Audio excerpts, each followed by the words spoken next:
All right, let's dive right into this technical intelligence report on the Overlayer protocol. We're looking at how it fundamentally upgrades stablecoin economics, all without breaking standard decentralized finance mechanics. If you've been following the evolution of on-chain capital, you already know that making your money work for you while keeping it freely moving is basically the holy grail of DeFi. So today, in this explainer, we're going to unpack exactly how Overlayer attempts to solve this puzzle by creating what they call a non-custodial financial infrastructure layer. We're going to look under the hood at the smart contract architecture, the cross-chain routing, and honestly, the fascinating math that powers the whole thing. To make sense of these complex smart contracts, we're going to navigate through 5 key areas today: the yield-bearing dilemma, Overlayer's decoupled architecture, cross-chain and collateral routing, security and safeguards, and finally, the staking yield multiplier. Let's get right into it. Starting off with Section 1, the yield-bearing stablecoin dilemma. First things first, we really need to establish why current stablecoin architecture is just fundamentally flawed when it comes to generating returns. The whole point of DeFi is composability, right? Those money Legos clicking perfectly together.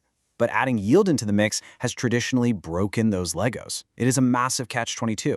On one side, you have highly composable non-yield stablecoins. They route seamlessly through automated market makers and lending platforms, but you earn absolutely zero returns, meaning your capital is literally losing to inflation. But on the other side, you've got standard yield-bearing stablecoins. The problem there? They usually rely on continuous rebasing, which creates a ton of friction, often requires direct custodial trust, and worst of all, totally breaks standard AMM pools because the token balances are constantly and unpredictably shifting. And that brings us to the ultimate question driving our explainer today. How can we capture lending yield without sacrificing the frictionless flow of capital on-chain? How exactly do we build a token that just sits quietly in an AMM pool, perfectly still, while the underlying capital it represents is out there working and earning interest? That leads us nicely to Section 2, Overlayer's decoupled architecture. So Overlayer solves this exact dilemma through a really brilliant structural separation. They realize you don't actually have to jam both functions into a single token mechanism. The solution is what they call a decoupled architecture. Think of it kind of like traditional banking, but, entirely non-custodial and built strictly on smart contracts. Overlayer separates the transactional settlement of the stablecoin, which basically acts as your checking account, from its yield-bearing operations, which is your savings account. So the base token just behaves as a standard, non-rebasing asset. It doesn't grow, it doesn't shrink, it just works everywhere seamlessly. Meanwhile, all that yield accumulation is strictly isolated over an opt-in staking module. When we break down the core components, we can see exactly how they pull this off. There are 3 vital smart contracts here. First, the Overlayer wrap contract.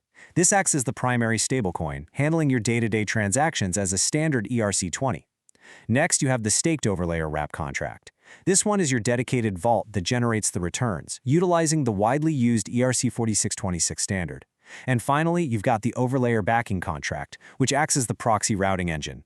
It's basically the traffic cop coordinating the flow of your base assets away from the wrapping layer and out into external yield pools. Moving on to Section 3, cross-chain and collateral routing. Let's see how this actually builds into a real yield-generating engine across different blockchain networks, like Ethereum and Base. The user journey is super straightforward. Step 1, you deposit a standard stablecoin, like USDC or USDT. Step 2, the protocol automatically mints a one-to-one Overlayer wrap token for you. Step 3, and this is really where the magic happens. The system quietly redirects that deposited collateral straight to high-liquidity lending markets. Right now, the initial reference implementation uses AVV3. And Step 4, your deployed collateral just sits there and accumulates interest in the form of AVA tokens. So your wrap token remains totally liquid in your wallet, while the underlying collateral is out there grinding away on AVE. Now here's a really crucial point. When these wrap tokens move across different networks, they do so incredibly efficiently.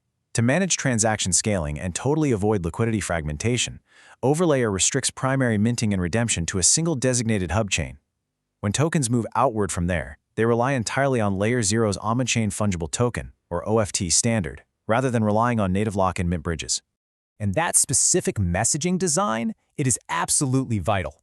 Using the OFT standard completely bypasses the massive security vulnerabilities we usually see with traditional bridge architectures.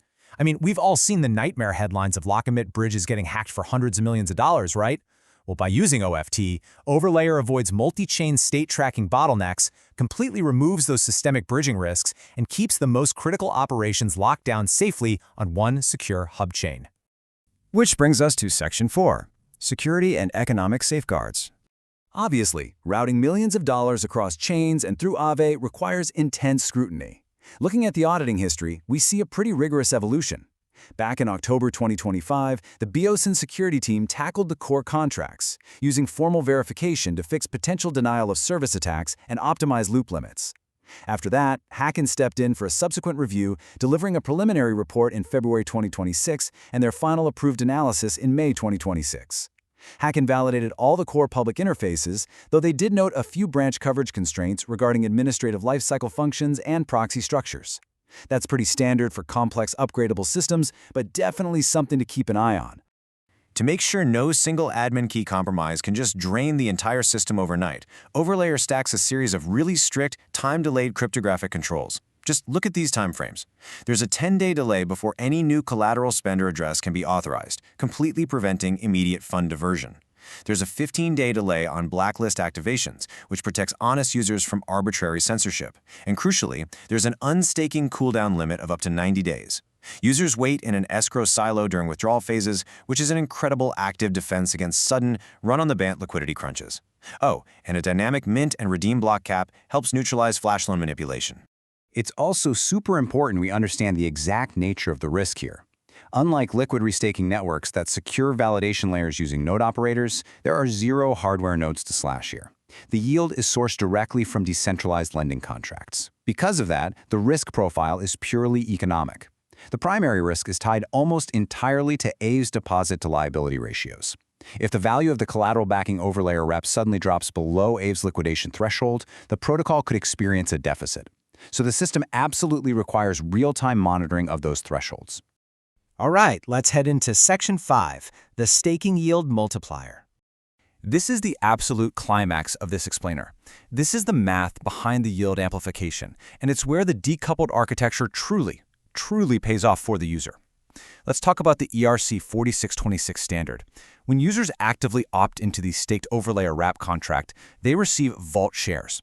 Now, instead of executing those clunky, continuous rebase distributions that disrupt standard AMM pools, the protocol isolates the yield exposure directly to vault share price appreciation.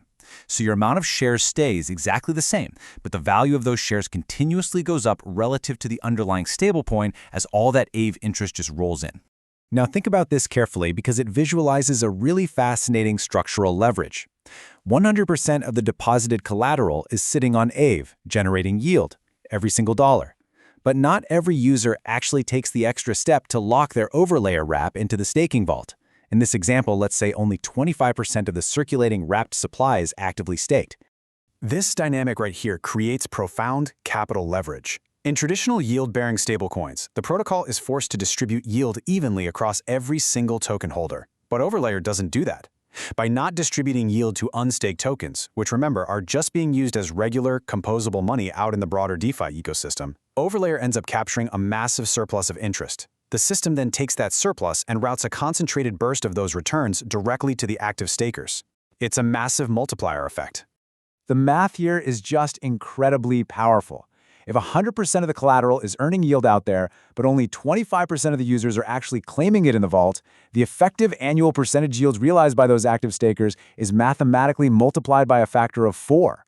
This multiplier is huge because it allows Overlayer to offer highly competitive yields to stakers, even during periods when market interest rates on Aave are really low, which goes a long way in sustaining total value locked during market downturns.